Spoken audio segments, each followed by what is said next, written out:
I can tell a good drummer from a bad drummer. I don't know exactly what Randy's style was, like from a technical point of view, but he had great feel, and he had a great sense of dynamics.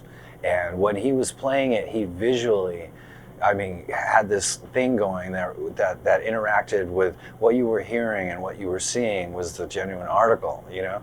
So whatever his particular style was, it just sounded good and felt good, and it moved you. And that was the thing about Randy. That because you know, there's a lot of musicians around that I've known for a long time, or musicians that have come around, blah blah blah. The people that I really hung out with were the ones that I thought were really good.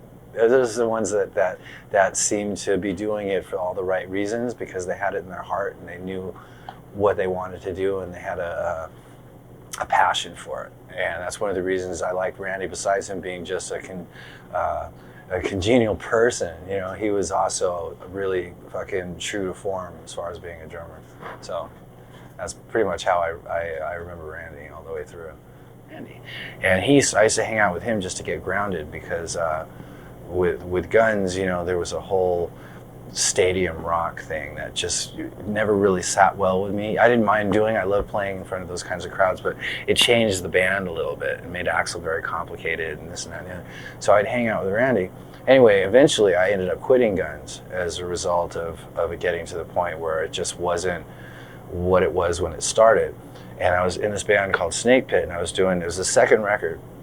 And I was on tour, and we went and played in New Mexico, and I'd heard that Randy had been in the hospital, and he just got out, and he came to the gig. He was like one of 8 people that came to the show in New Mexico, and he was thin, but he was better.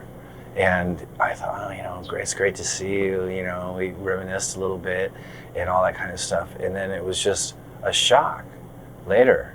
You know, we seen each other, and I went on to do whatever I had to do, and I was in a sort of a dark place when, you know, after Snake Pit sort of, I fired everybody in the band. I didn't know what I was going to do with myself. I just sorted a lot of issues out, and I figured Randy was fine. I get a phone call from Matt saying that Randy had passed. Came back, what do you call it, resurfaced the cancer had, and that he'd passed away, and it was like devastating. That was so fucking heavy, because, you know, he's just one of those guys that's been hanging in there and has been always the same cat for as long as I can remember.